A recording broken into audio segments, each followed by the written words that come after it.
Passagem de plantão.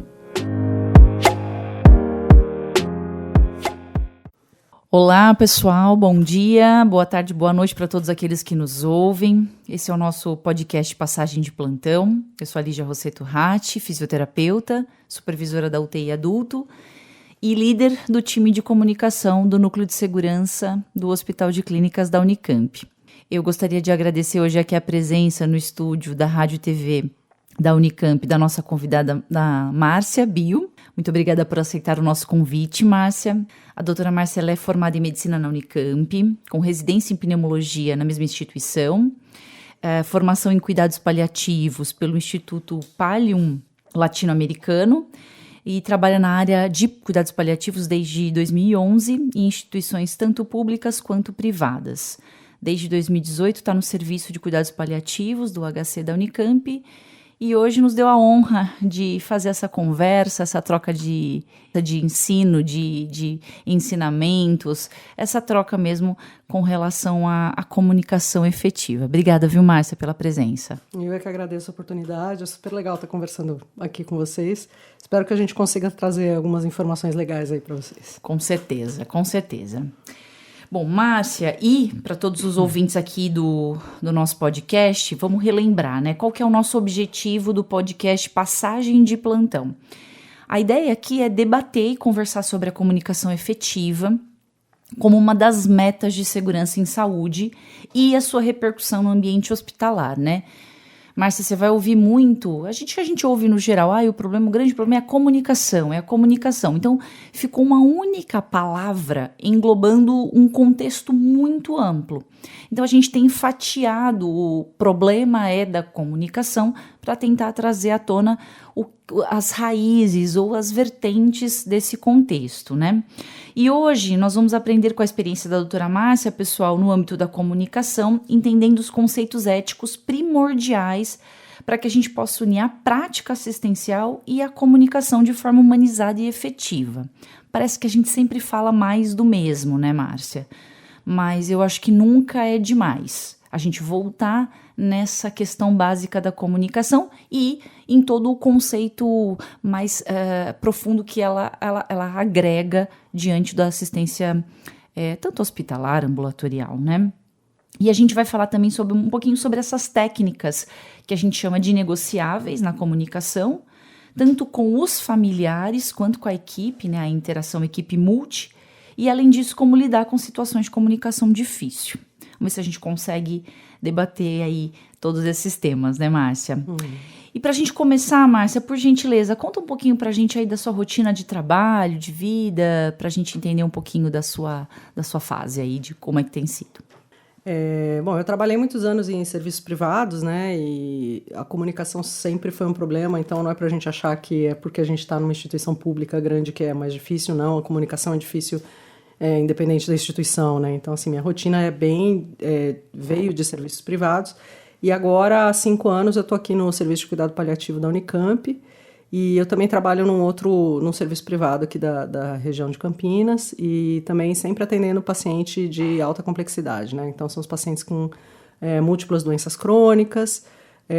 Eu trabalho bastante no contexto de home care e de paciente internado e um pouquinho de ambulatorial. Certo. Então, tem um certo tempo de estrada aí já e agora eu divido basicamente entre essas coisas, né? Essas duas atividades. Perfeito. E, Márcia, uma curiosidade minha, você acha que a faculdade hoje te dá amparo para a gente lidar com a comunicação? Ou isso realmente a gente precisa buscar? Ou o couro grosso mesmo, a experiência, a lida que faz a gente... Olha, eu não tenho muito como te falar como é que está o currículo exatamente no tocante a isso. Eu não tenho conhecimento para saber como é que está montado o currículo da moçada.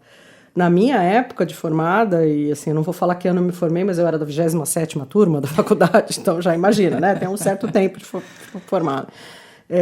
A gente não tinha nenhum preparo para isso, e de verdade, assim, retrospectivamente, o que eu aprendi de me comunicar e de chegar perto do paciente, como é que você se comporta, e como que você, por exemplo, dá uma notícia ruim, de um exame com resultado ruim, foi de ver grandes médicos que trabalhavam e que foram meus professores, e eu aprendi essas coisas com eles.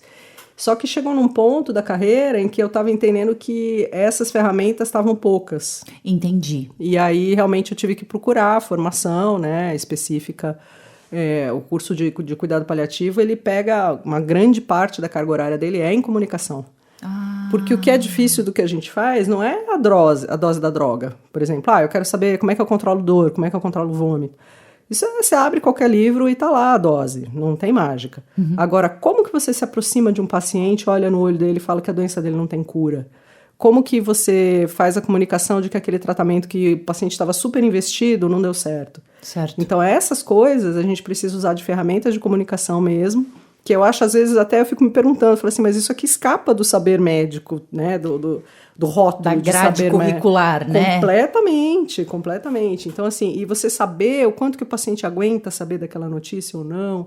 Então, essas são sutilezas da comunicação que a gente vai aprendendo, como você disse, né, com os anos de estrada, e a gente aprende técnicas específicas de como abordar aquele paciente, ou como não abordar, e o que fazer e o que não fazer para você conseguir levar conversas que às vezes são muito doloridas. Certo. Eu sempre falo que todo mundo que é de fora do universo da saúde mesmo, né? Fala, acho que a grande pergunta é como vocês aguentam, né? As pessoas perguntam isso, não sei se você tem essa experiência, muito. como vocês aguentam? E eu não gosto de falar, vocês se acostumaram, né? Então, esse termo, para mim, ele representa uma coisa tão pesada assim, não dá para se acostumar com a dor do outro ou achar normal, porque a hora que a gente acha normal, na minha opinião, isso afetou de forma negativa o ser humano, né? Lógico. Óbvio, também não posso abraçar a causa e levar aquilo para casa, né? Então, ter esse meio termo e também se sensibilizar, eu acho que não dá para não ter, né, Márcia? Se você fizer... conseguir fazer, eu não vou me envolver com nada, aí realmente você não está se envolvendo com nada. Então, sutil. É muito, né? É uma habilidade muito... É muito sutil. E a gente tem que cuidar da gente, acho que a gente falou isso muito no último podcast, que a gente precisa estar bem também para poder conduzir, né? Bom, e Márcia, retomando, até o momento, né, a gente já gravou 4 podcasts com vários profissionais da saúde e todos destacaram a importância da comunicação efetiva, clara, objetiva, tanto entre profissionais quanto pacientes e equipe multi. Mas vamos começar falando, começar falando de um tema que eu acho que nos agrada e que é muito... ele instiga a gente, acho que a pensar e tentar... entender, reviver, raciocinar em cima, que é o tema do Dia Mundial de Segurança do Paciente, né? Quando eu li pela primeira vez, eu até falei, que esquisito esse termo, né? Ficou dúbio, 2 palavras iguais na mesma frase, né? Engajar pacientes para a segurança do paciente.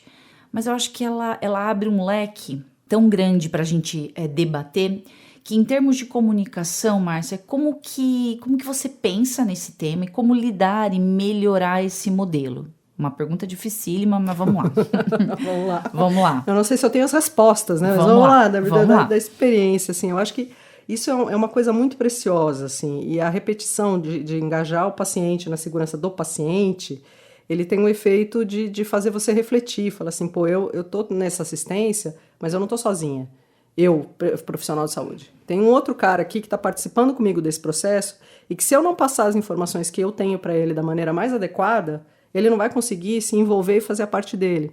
Porque é infinito o número de pacientes, por exemplo, na época que eu fazia pneumo, que vem com as medicações de usar as tais das bombinhas e usa das maneiras mais criativas possíveis, né? Cara. Então, assim, tem aqueles comprimidinhos de colocar no dispositivo, usa como se fosse comprimido de engolir, usa como se fosse perfume, faz como perfume, passa assim atrás da orelha. Juro, existe. Acho que o mais criativo foi um paciente que me falou que estava usando como supositórios as capsulinhas do Alenia. Então, assim, a gente não imagina, não consegue alcançar. Não, e o tanto que a gente não é claro. Porque, assim, olha só, se eu falo para um paciente assim, o resultado da sua biópsia veio positiva. Pô, legal, né? Um resultado positivo, bacana, curti. Não, positivo para câncer. Sim. Então, a gente tem no nosso jargão, quem funciona na saúde, quem trabalha, quem operacionaliza a saúde, a gente tem um monte de coisa na nossa cabeça que a gente nem questiona como é que é o outro lado do ouvido. Não. Né? Fez TC de tórax. TC de tórax. Não é? Não, ele tá evoluindo, esse paciente tá evoluindo. Às vezes você fala assim, naquele sentido super negativo, ele tá evoluindo mal, ele já tá em ventilação mecânica, com droga vasoativa, lá, e ele tá evoluindo. Ah, tá evoluindo Pegou é bom. só o evoluindo, né? Sim, tá evoluindo, que tá evoluindo é que tá indo bem. Tanto que a gente não explica. Assim, puxando a brasa pra minha sardinha, que eu vou fazer isso várias vezes, desculpa, gente. Sem mas problemas, assim, a minha experiência é essa. Vamos lá. Você tá falando com um paciente que tá lá, por exemplo, fazendo um acompanhamento por uma neoplasia de pulmão. O número de vezes que esse paciente vai chegar lá na frente, no cuidado paliativo, e ele não tem noção que ele já era um paciente elegível para cuidado paliativo lá do começo, é tipo 80%. E é uma crítica do profissional que está atendendo? Não, a gente não pensa, para nós é óbvio. Para mim é óbvio, você fala assim, eu tenho uma neoplasia metastática para sistema nervoso central, primário de pulmão, T4, N3, M1. Para mim é óbvio que isso é uma doença incurável. Para o paciente não é. Sim. Entendeu?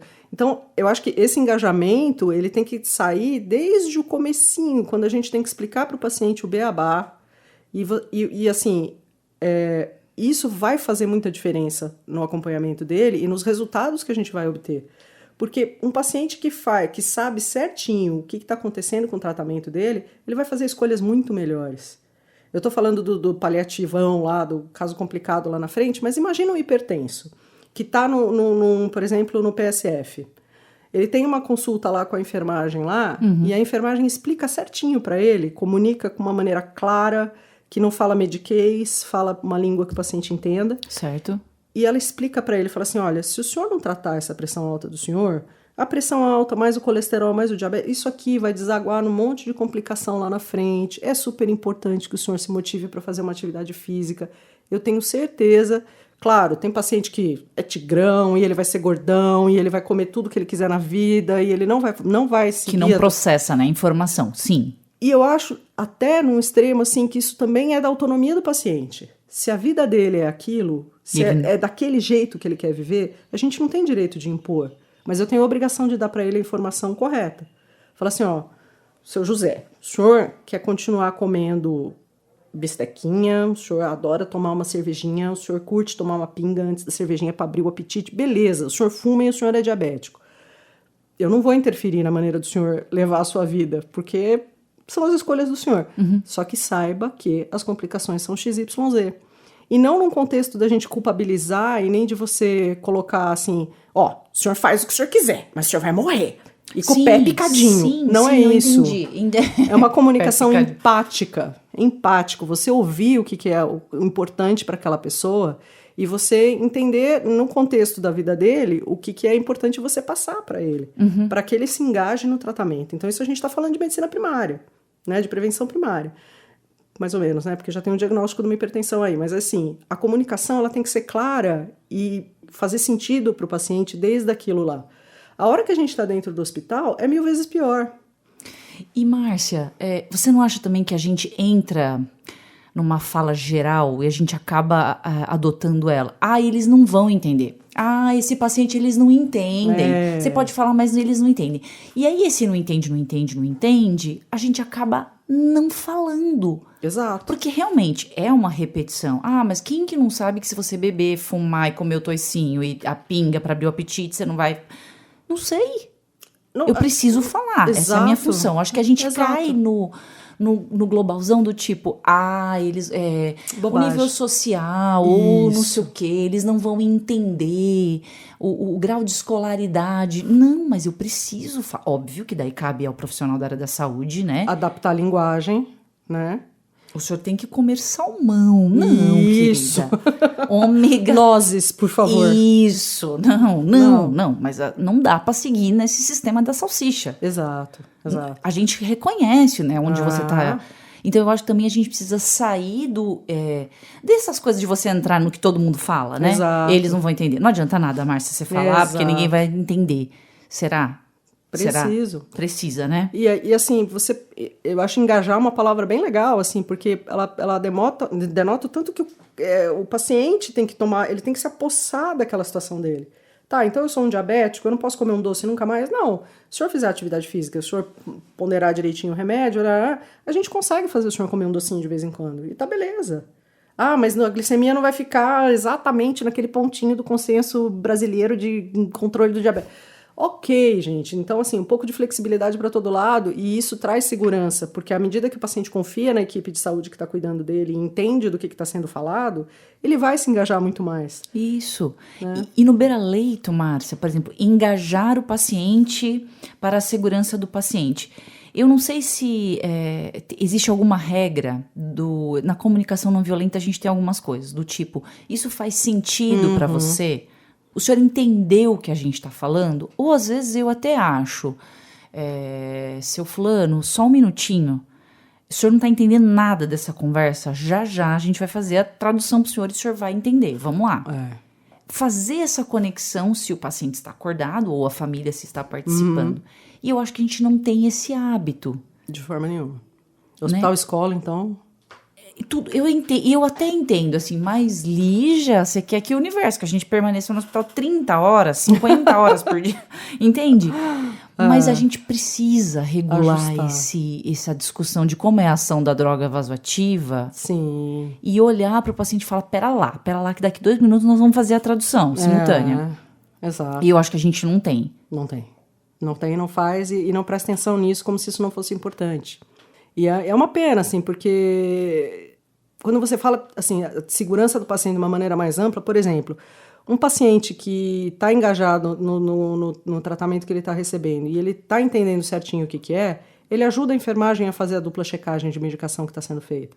Então, por exemplo, chega uma medicação lá que, por acaso, veio no carrinho errado, veio na caixinha errada e tal, fala, ó, aqui o senhor está tomando o seu omeprazol e um antihipertensivo, sei lá, uma losartana. Opa, mas eu não sou hipertenso.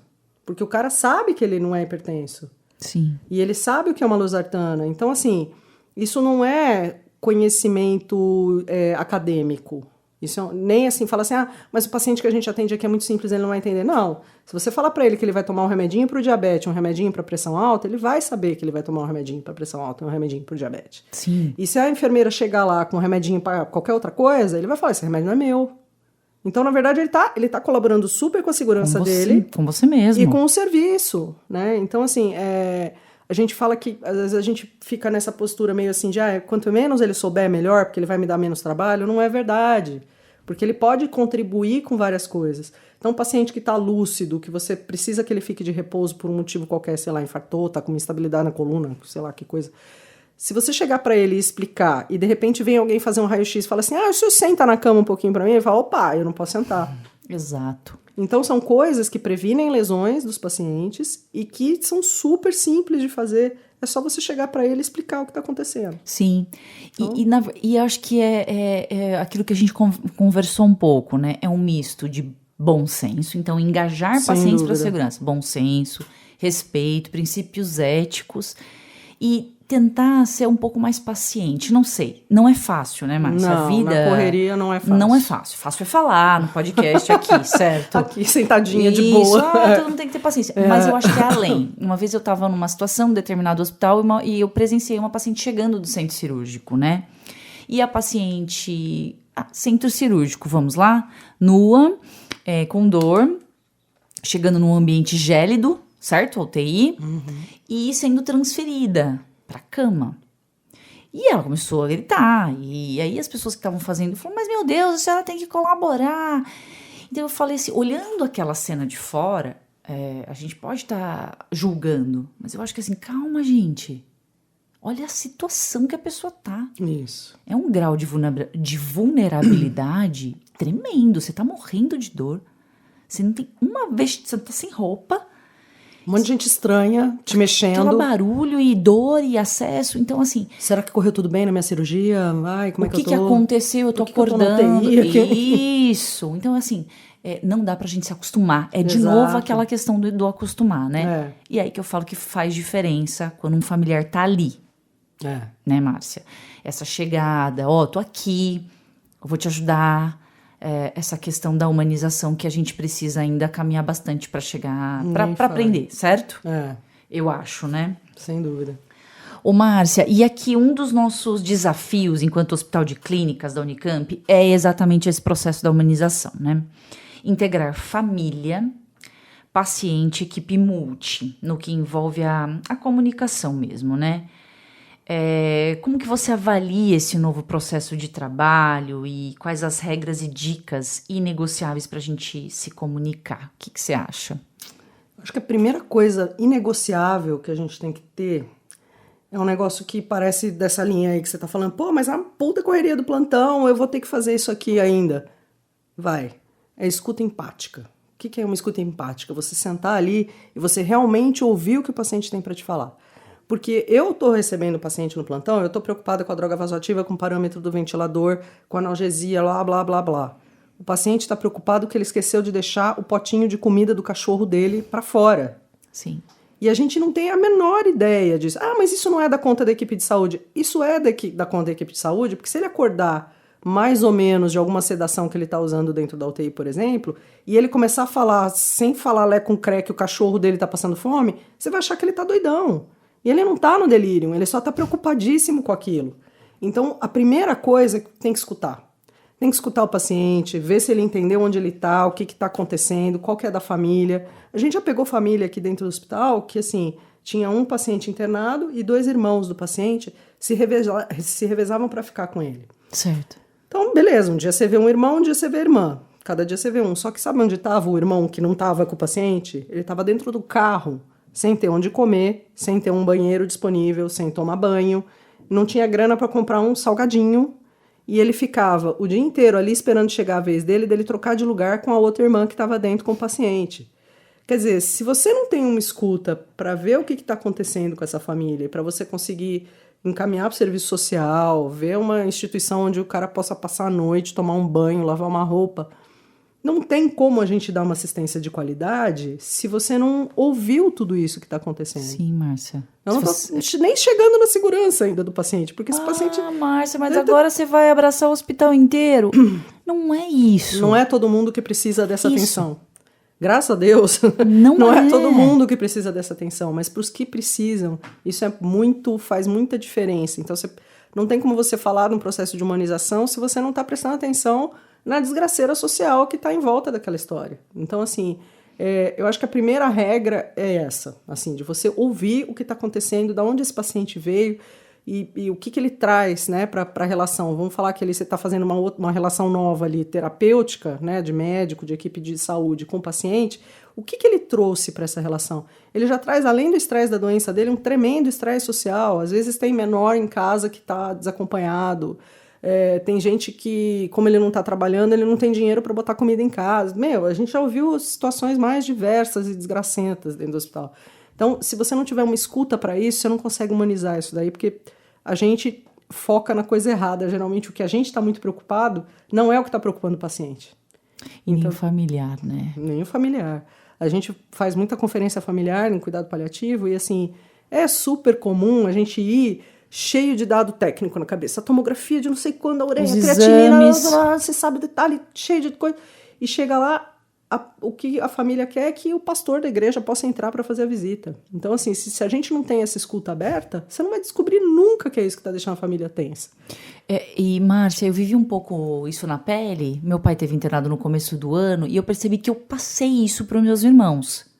E era muito... E passa, viu? Meus irmãos, é contagioso? Passa, porque eu falava assim, hoje a médica vai passar como é que tá a função renal. E eles falavam assim pra mim, o que tem que mesmo perguntar, Lígia? Falei, a ureia, a creatinina e ver se é a sedação. Aí teve uma hora que eles falaram assim, a gente esquece tudo isso que você fala pra perguntar, a gente não pode tirar uma foto das bombas? E eu pensei, meu Deus...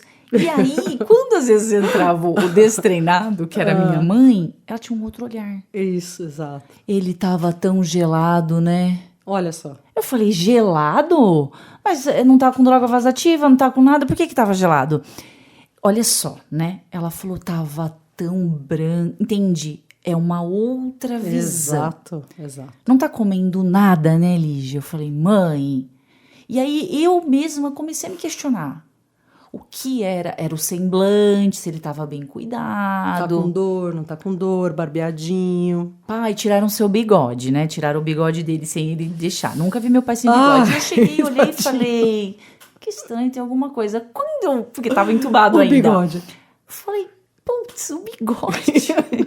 Depois a gente brincou disso, mas é o olhar, Márcia, é isso. O que é inegociável é o ouvir, né? Ouvir. Eu, na verdade, quando eu recebia o informativo, eles percebia que também quem vinha me passar a informação já vinha armado. É, lógico. Olha, tá assim, tá. E aí depois eu refleti sobre isso, né? Porque tinha um todo, tinha um retorno para casa, tinha um paciente polineuropata, como que ia ficar a estrutura. E hoje eu acho que é isso. A gente, óbvio, no crítico, no auge da gravidade que ele estava, da internação, a gente foca, mas eu acho que a gente perde esse todo. Sim. E uma vez eu estava num curso de um grande hospital em São Paulo e eles estavam falando de humanizar.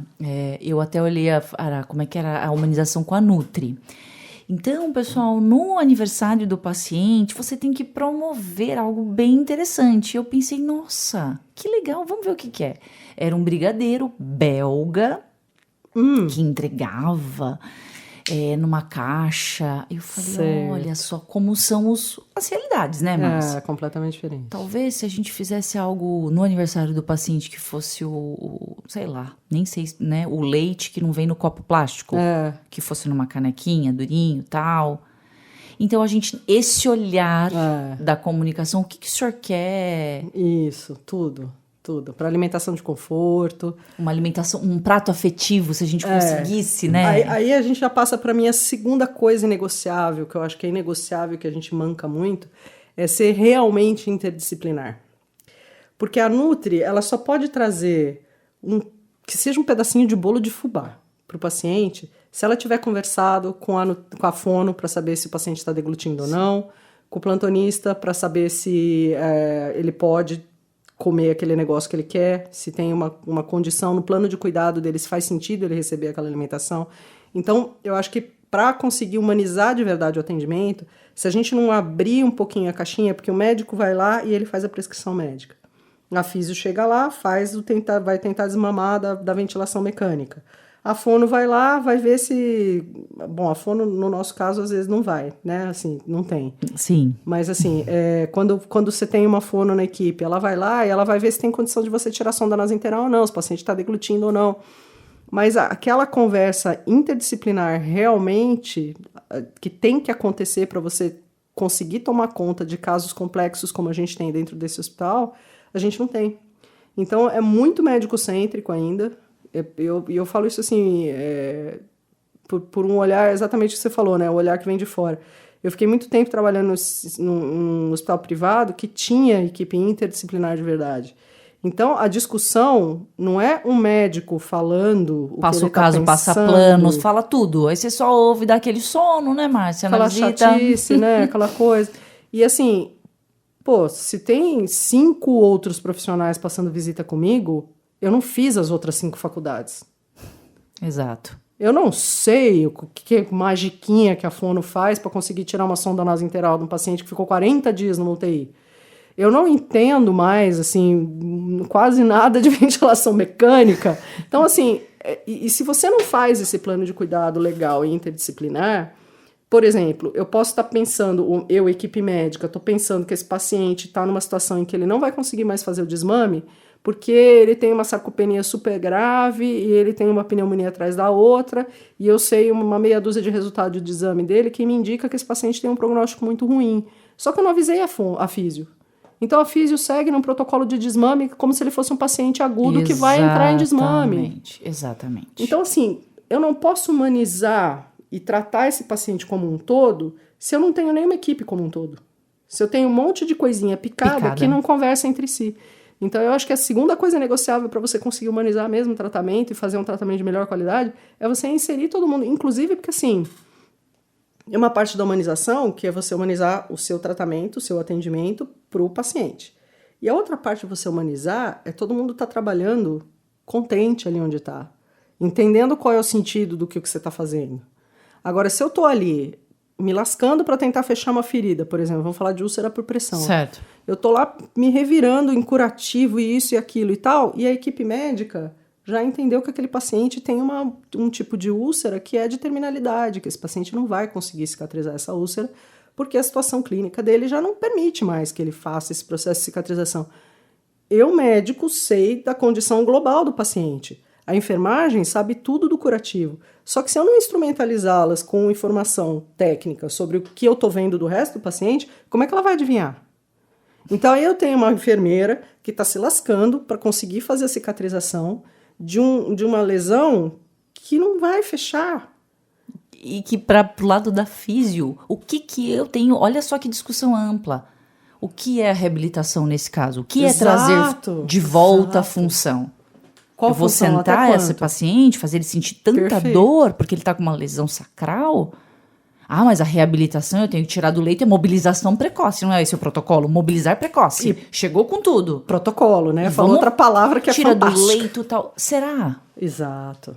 Tem alguma estratégia? Isso só se dá se a gente senta e gasta 5, 10 minutos para conversar sobre o caso. Exatamente. Então, e registrar isso de forma muito adequada também, né? Porque esse é outro cão, né? O prontuário eletrônico é o outro cão da moda agora, que você olha aquilo é copia e cola, copia e cola, copia e cola, e tem uma linha perdida no meio do negócio que realmente é a conduta que aconteceu com o paciente ali. Não é, nova. Como a gente falha, né, nesse processo de trazer o dado. E a comunicação, também é a comunicação formal. Né? O prontuário, ele tinha que ser uma maneira clara de você falar o que você está pensando daquele caso. Isso, e em discussão com a equipe multi, foi optado por não tirar paciente do leito, ou tentativa de prancha ortostática, outras alternativas, dado e a gente tem essa dificuldade. Essa interação a gente precisava estimular muito. Sem né? dúvida nenhuma. E ainda, Márcia, dentro do contexto, eu sei que tem profissionais que falam mais, outros menos. Mas tudo bem, eu falo, tudo bem, traz o seu ponto de vista, eu acho que não, ponto.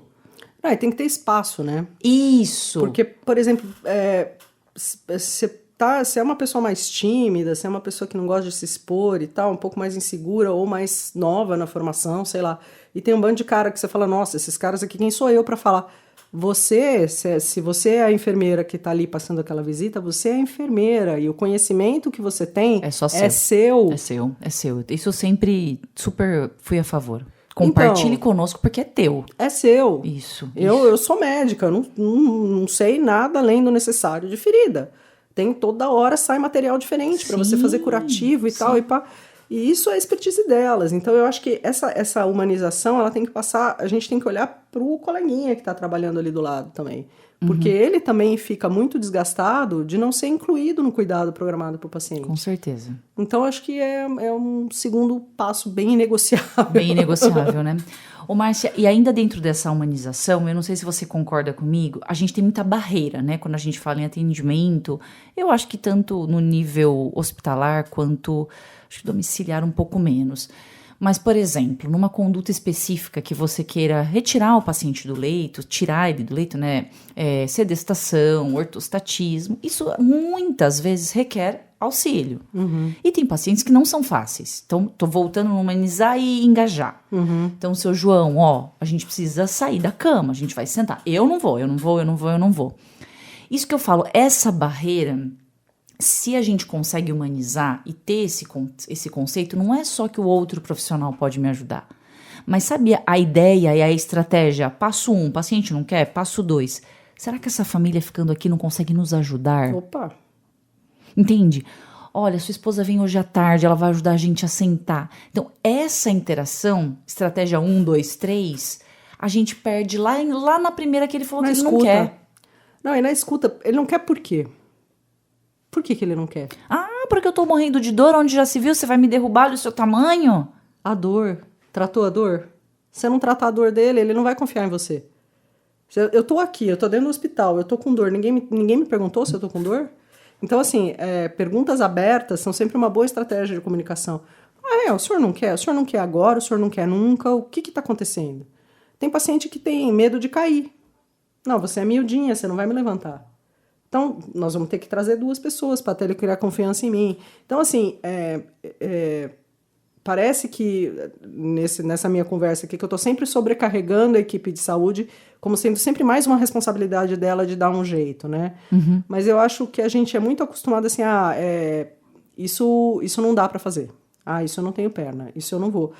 E a gente perde um monte de oportunidade muito legal de interagir com os pacientes em coisinhas assim, entendeu? Então, assim, eu tive um exemplo essa semana, foi muito curioso.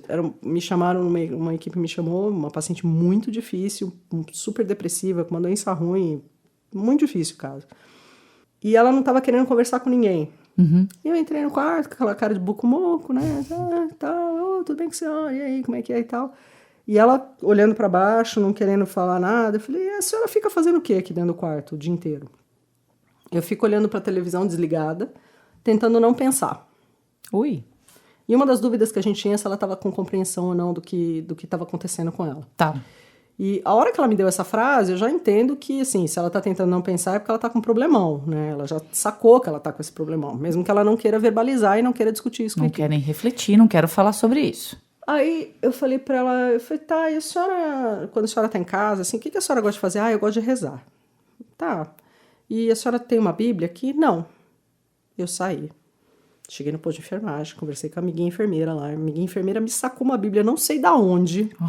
Que a equipe de enfermagem, ela tem esses trunfos, né? Elas têm essas habilidades de brotar Você quer coisa. um creme com glitter? Tenho, Tenho. tá aqui, oi. Chifre de unicórnio tenho também.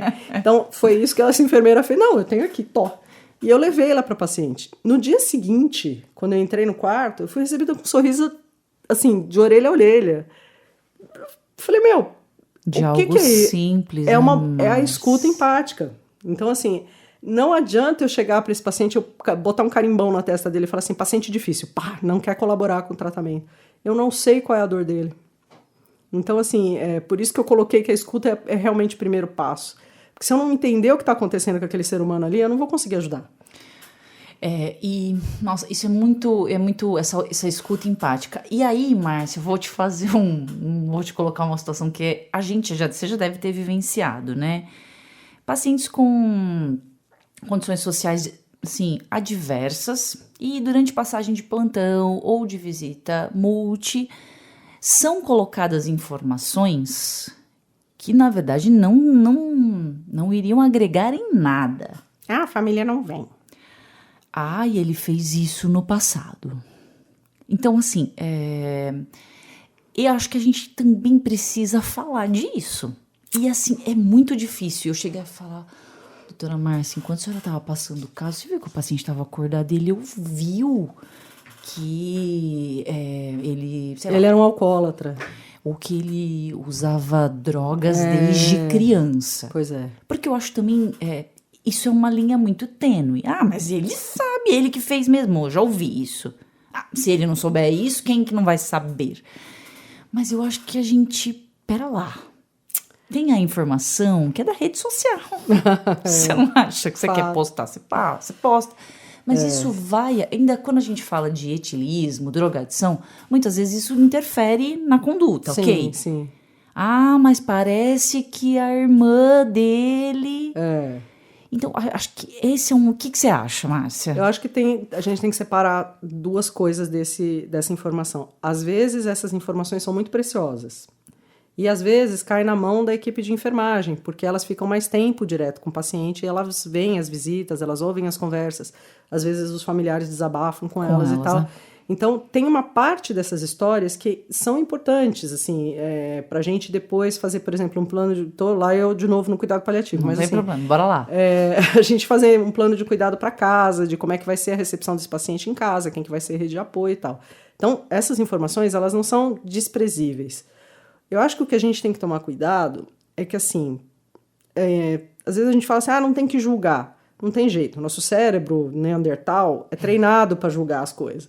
Porque quando a gente se formou como bípede, né, andando por aí, a gente tinha que julgar rápido se o negócio vai me comer ou se eu como ele, né, para eu sobreviver. Certo. Nosso cérebro ainda é esse. A gente demora muito para evoluir. Então, o nosso cérebro tá treinado nesse track.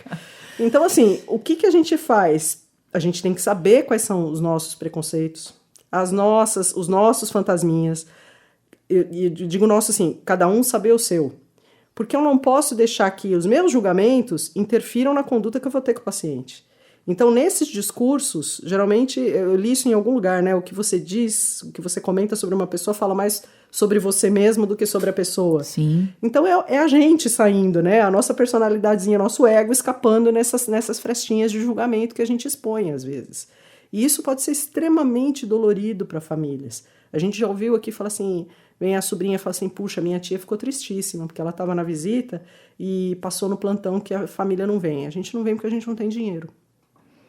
Então, assim, se por um lado essas informações são preciosíssimas, porque quando eu for fazer um plano de cuidado para levar esse mesmo paciente para casa, eu tenho que saber que ele mora numa situação ruim, que a família não vai ter dinheiro para curativo, para sonda nasointeral, para dieta extremamente interal. Importante. É super importante e a enfermagem traz isso para a gente com uma riqueza de detalhe que a equipe médica raramente consegue obter, a menos que sente lá para isso mesmo. Por outro lado, isso não pode cair na passagem de plantão, porque ali não é o momento, né? A gente também tem paciente que passa assim no plantão, ele é paliativo, não tem mais nada para fazer. Antes falava assim, limitou. Esse aqui limitou. E como limite sendo sinônimo de cuidado paliativo, que pelo amor de Deus não é. Você imagina você estar acordado e falar assim, esse limitou, essa limitada sou eu? Né? Então, nós não vamos investir mais, virei uma ação agora da Bolsa de Valores. Nós não vamos investir nesse paciente. Olha o cuidado da linguagem. E a gente vê muito, assim, porque aqui a gente não faz, mas assim, existem alguns serviços que fazem acompanhamento de luto, né? Então, quando você ouve as famílias depois que o paciente já faleceu e você vai fazer o acompanhamento delas, o que vem de coisa que a gente fala como equipe de saúde e que aquilo dá um trauma na pessoa para sempre. Verdade, Márcia. Para sempre. As famílias carregam isso. A doutora Cristese fala sempre uma coisa que é muito fato, assim. O paciente ele morre uma vez só que os sobreviventes eles vão carregar como foi essa morte o resto da vida. Então a gente tem que carregar esse respeito e essa importância do que a gente está falando beira-leito com muito cuidado, porque assim isso vai ser precioso e isso a família vai carregar com ela para sempre. E para próximos contatos com o serviço de saúde, isso vai aflorar. Então às vezes a gente vai fazer conferência familiar que a família fala assim, eu já sei. Vocês vieram aqui dizer que não tem mais nada para fazer e que vocês querem que assine o papel. Porque já fizeram isso com meu avô. A pessoa já está armadíssima. Armadíssima, com informações erradas, porque não é nada disso que a gente faz, né? Como conferência familiar, não é isso. A gente não tem que assinar nada. Então, até você desconstruir tudo isso. E que foi a gente mesmo que apagar o fogo que a gente tacou, né? Criou, exatamente. Porque, assim, eles não tiraram da criatividade deles. Eles passaram por essa experiência traumática anterior e eles vão carregar isso em todos os contatos com o serviço de saúde deles. Quer dizer, aquela premissa básica que você tem que ter, né? Da confiança, que eu tô aqui sentado olhando olho no olho com você, eu tô falando que o teu tratamento vai ser assim, assim, assado, e que nós estamos aqui para achar a melhor maneira de cuidar de você, não tem essa confiança, porque as experiências anteriores deles foram assim, foram cobertas de julgamento e de desconfiança e de reações tipo, eu preciso me proteger aqui, então eu vou escrever que a família não vem, a família está ciente, a família é isso, a família é aquilo, porque eu preciso me proteger no prontuário. A preocupação inicial é proteção, não é de você fazer um relato claro do que está acontecendo ali. Entendi, Márcia. Então, na verdade, eu acho que de tudo isso que você falou e dessas nossas reflexões, a gente precisa treinar, na verdade. Treinar. A gente acha que a gente sabe, mas a gente precisa parar e voltar. Eu tô no beira-leito, eu tô com a minha colega, a gente tem um papo super legal do que aconteceu ontem à noite. Balada fortíssima, topíssima, tem uma fofoca que ela não tá... Mas ali não é o lugar. Não pode ser. Eu preciso retreinar o meu... Não. No café já. Daqui a pouco eu te mando um áudio. Porque realmente a gente... mas também vai virar... Não. Tem lugar. São as regras inegociáveis, certo, Márcia? Certo. Respeito, sigilo, ética, a escuta empática e a multidisciplinaridade. Isso, para a gente poder trabalhar. Ô, Márcia, para facilitar assim, quando a gente pensa em compreensão e otimizar o processo da comunicação, a gente tem algumas etapas a serem seguidas? Ou a gente já foi falando isso ao longo do podcast? A gente falou um pouco, assim. Eu acho que a primeira coisa que a gente precisa treinar, e é difícil treinar isso, se eu não tô com a cabeça para fazer aquela conversa ali, não faça. Então, você precisa ter uma conversa com o paciente sobre opções terapêuticas, ou você precisa ter uma conversa com a enfermeira, que é aquele paciente que ela tem um super carinho, está entrando numa situação da qual não tem mais volta. Se eu preciso fazer uma conversa difícil e eu tenho 90 coisas para fazer, eu preciso acabar as prescrições, eu preciso passar a visita, eu preciso fazer isso, primeiro faz as coisas práticas, e aí quando você for fazer o que depende de comunicação, senta e esteja ali. Porque a gente nunca tá ali, né? Você tá no plantão, você tá fazendo 20 coisas ao mesmo tempo. 30. Fora o celular. Se você der uma olhadinha, então aí lascou. A verdade é essa. É isso. Então, acho que assim, a primeira coisa, escolhe o momento que você vai fazer a comunicação. Tá. Porque a gente não encara, a gente acha que, porque todo mundo sabe falar, todo mundo sabe se comunicar. E esse tipo de comunicação não é uma coisa natural. Você não nasce sabendo fazer isso, você tem que treinar. Tanto que tem 1 milhão de protocolos, né? Vocês podem olhar online, tem 1 milhão de protocolos de como, por exemplo, dar notícias difíceis. Uhum.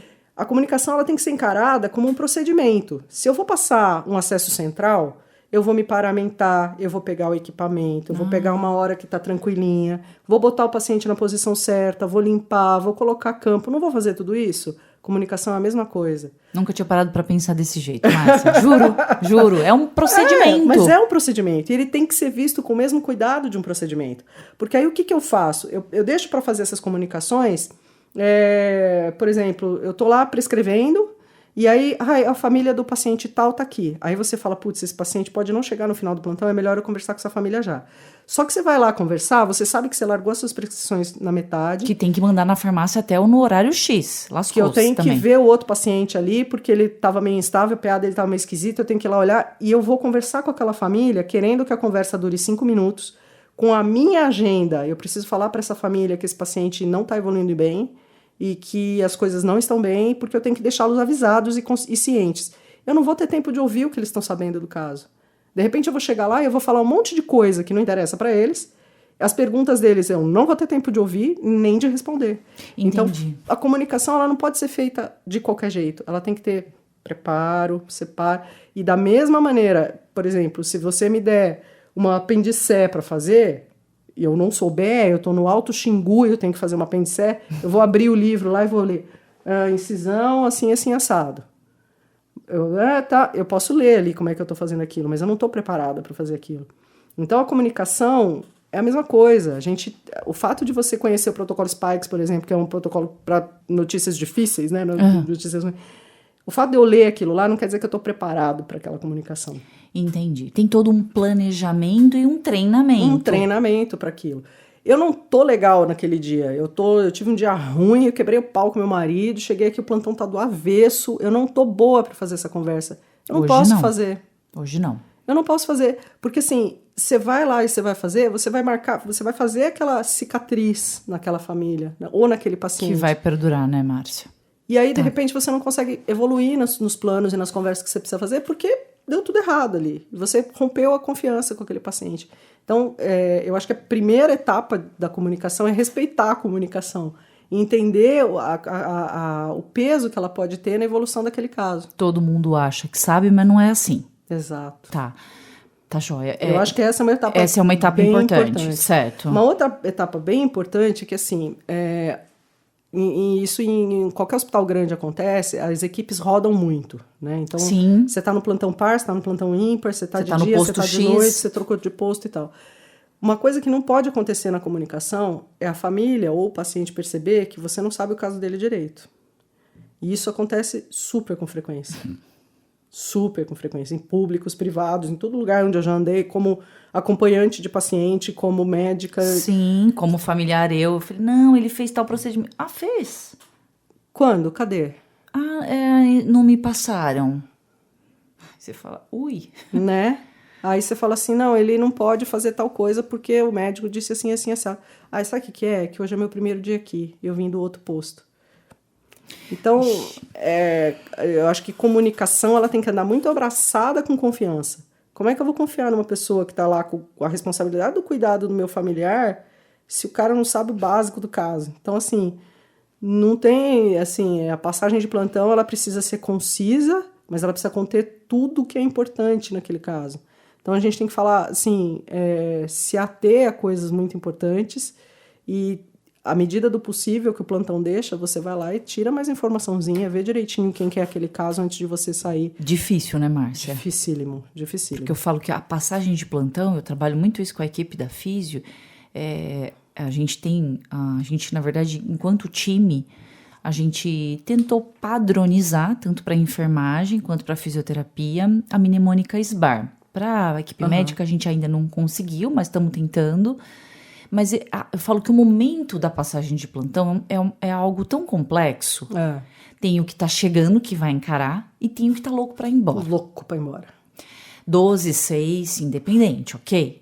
Então, assim, é um momento tão complexo e é o momento de se falar, eu tava aqui 12, eu tava aqui 6 e aconteceu tudo isso. Lígia, mas então vai ter que ficar meia hora passando o plantão? Não.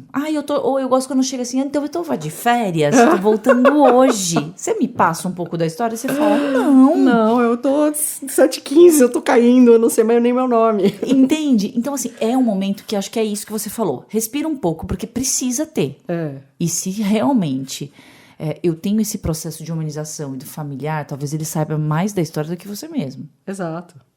E aí, a humanização também da equipe, então a físio tá chegando de férias, mas a enfermeira tá aqui faz 2 meses já.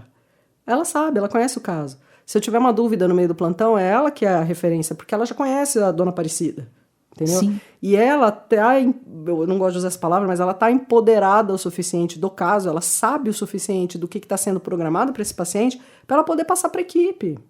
Então, é um ganha-ganha para todo lado, assim, porque você fazer uma comunicação eficaz sobre o caso, um plano de cuidado eficaz sobre o caso, é mais seguro para a equipe, é mais seguro para o paciente, é melhor para a família. Sim. É como se tivesse um líder da comunicação no plantão, né? Opa, pera lá, eu tô aqui há 15 dias, eu sei do que eu tô falando. Eu conheço esse paciente, beleza, gente, qualquer dúvida pode falar comigo. É uma estratégia, né, Márcia? É uma estratégia. Eu fiz um curso uma vez, foi muito bacana. A Harvard, ela dava vários cursinhos curtinhos, assim, e esse era especificamente segurança do paciente. E eles falavam de uma coisa que, quando dá alguma coisa errada num processo qualquer, no atendimento do paciente, a gente sai correndo querendo um culpado para culpabilizar esse cara. Falar, foi ele que fez errado, o médico que prescreveu errado, ou a técnica que abriu a ampolinha do negócio do vidrinho lá, que é uma letrinha verde, a outra letrinha azul, e ela abriu o azul quando tinha que ter aberto o verde.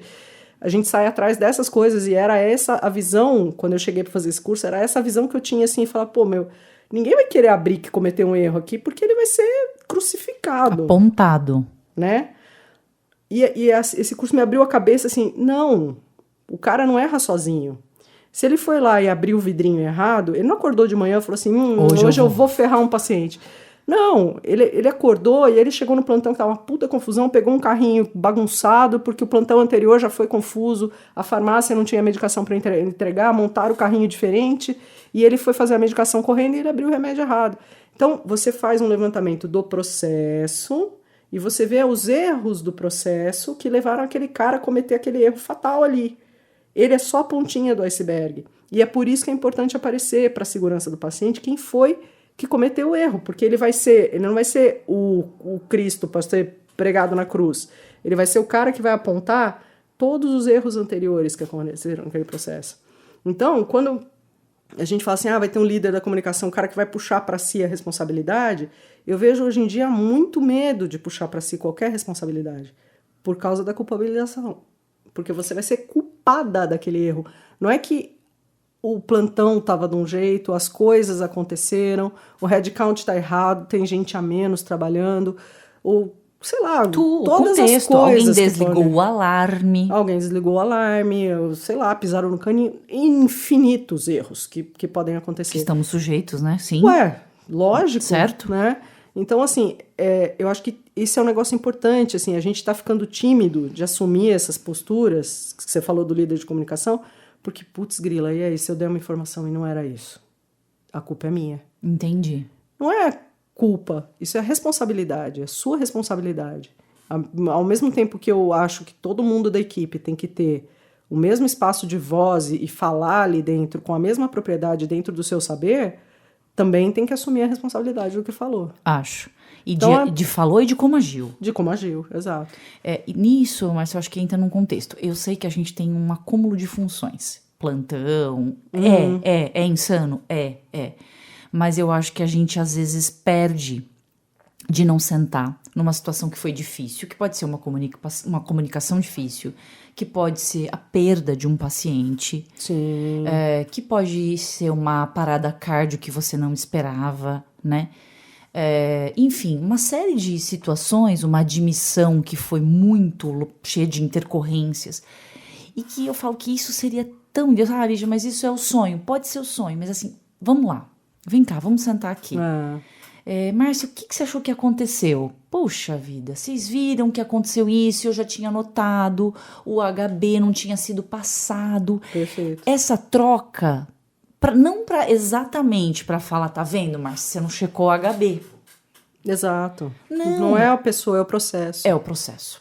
Márcia, tem alguma outra experiência que você queria compartilhar com a gente dessa questão de familiar, paciente, ponto crítico da comunicação? De pacientes que não são tão críticos, por exemplo, pacientes que estão bem, que fizeram uma cirurgia simples, alguma coisa desse tipo. Você tem algo que você gostaria de chamar atenção nessa questão paciente e família? Acho que a gente já falou tanto, né? De comunicação, né?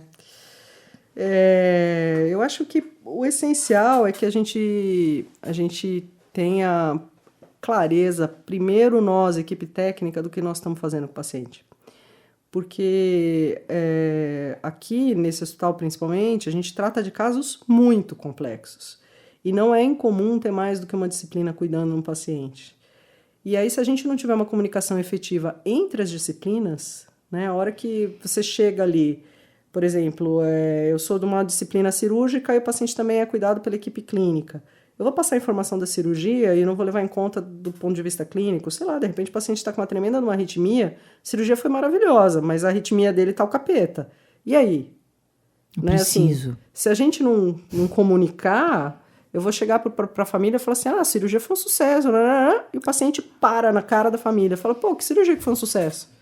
Então, eu acho que isso é uma experiência que é muito frequente, não só aqui na nossa instituição. Aqui tem o agravante dos casos serem mais difíceis, né? Serem casos mais complexos. Mas isso acontece em tudo que é instituição. Então, assim, de melhorar a comunicação. E uma outra coisa que eu acho que a gente também tem que prestar atenção bastante, assim, não só no vocabulário, né? Então, assim, que eu falei de investir, da biópsia positiva e tal, mas uma outra coisa que a gente usa na comunicação, que é a comunicação não verbal. Então, é aquela cara de tédio que você faz pro paciente, pro familiar. O familiar tá chegando no centro cirúrgico cheio de dúvida. E você tá cansado. Aí você dá aquela suspirada, assim, de fim de plantão, ela, ai, meu Deus do céu, lá vou eu ter que explicar pra essa pessoa. Então, assim, a linguagem não verbal é muito eloquente. Então, eu acho que é uma coisa que a gente tem que treinar e ter sempre... deixar sempre o nosso não verbal indicando que você está ali para ouvir, para ajudar. Sim. Porque isso faz muita diferença na percepção do paciente e do familiar. Eu acho que é isso, assim, de... Márcia, eu acho que a gente... tudo que a gente falou, né, que eu falei desde o começo, a comunicação é uma palavra única que ela ramifica, é isso. Sem dúvida. Ramifica para esses diversos pontos e não sei se para você, mas para mim ficou essa reciclagem, esse treinamento contínuo que a gente precisa fazer, né? Tirar um pouco também do estigma. Eu sempre fiz assim, nunca tive problema. Vixe. A gente precisa olhar pelo outro lado. Vamos tomar cuidado com essa comunicação, vamos trazer esse familiar para perto quando ele tá. O contexto social, que é muito da nossa realidade HC Unicamp, ele precisa ser levado em consideração. Você não vai abraçar o planeta, certo? Sim. Você não vai abrir uma instituição de caridade porque você está ouvindo a história, mas faz muita diferença, como você mesma falou. Ô, Márcia, então nós estamos chegando ao fim dessa conversa. Eu gostaria que você deixasse uma mensagem aí da comunicação durante a passagem de plantão, dentre todas as outras que você já deixou, para a gente poder finalizar. Eu acho que tem uma coisa que a gente tem que tomar cuidado, que assim, quando você está cuidando de alguém, isso é o maior chavão, né? Mas é verdade, você está cuidando do amor de alguém. Uhum. E aquele momento, daquela relação, que você está como cuidador, né? Como profissional de saúde, e a pessoa está sendo cuidada, esse momento não é sobre você. Você tá só em mais um dia do seu trabalho. Aquele cara ali, ele pode estar num momento crítico da vida dele. Então, mas a gente é sobrecarregado, a gente também tem um monte de problema, a gente também veio de ônibus e foi difícil, enfim. Mas você está fazendo o seu trabalho ali, e aquele cara ali, ele está lutando pela vida dele. Então, é um respeito que a gente tem que ter na nossa postura e no nosso preparo para lidar com aquele paciente naquele momento, que a gente não pode esquecer, né? Então, acho que isso é uma coisa muito delicada. E, por outro lado, eu acho que é um grande barato de você trabalhar na área da saúde, porque você pode fazer uma tremenda diferença na vida de uma pessoa todo dia. Todo dia. Todo dia, todo dia. Cada paciente que você entrou. Cada contato que você tiver, isso pode ser tão rico que a gente tem que se considerar privilegiado de poder trabalhar nessa área. É muita possibilidade, né, Márcia? É muita possibilidade. Eu nunca tinha pensado também nisso, viu? É muita chance que você tem. É muita chance. E aí é um momento que, sim, não é sobre a gente, é sobre eles. É sempre sobre ele. É sempre sobre o cara que tá na cama. Então, essa visão, eu acho que ela é essencial para a gente conseguir encarar o plantão ruim, o salário ruim, o chefe chato, o amiguinho que é quebra-mão, porque essas coisas vão fazer parte sempre. Mas, assim, a riqueza da nossa profissão e de qualquer uma da área da saúde é essa. É você ir lá e fazer a diferença na vida daquele paciente. Então, acho que para os dias que eu saio cansada de casa, eu acho que o que tira a gente da cama tem que ser um motor desses, assim, sabe? Se por um lado é uma responsabilidade, por outro é uma experiência, assim, que... É uma oportunidade contínua, única, né? Nossa, Márcia, eu gostei muito de ouvir, de compartilhar, aprendi. E eu gostaria muito de agradecer também com todos que nos ouviram, agradecer ao Núcleo de Segurança do Paciente e Relações Públicas do HC Unicamp, destacar aqui a produção técnica do Otávio, nosso agradecimento à Secretaria Executiva de Comunicação da Unicamp e agradecer a todo mundo. Obrigada, viu, Márcia, de novo. Agradeço. Foi um prazer. Até o nosso próximo episódio do Passagem de Plantão. Obrigada. Eu que agradeço. Tchau, tchau. Passagem de Plantão. Uma conversa descontraída sobre a transferência de cuidados no ambiente hospitalar. O podcast do Núcleo de Segurança do Paciente do Hospital de Clínicas, em parceria com a Rádio e TV Unicamp.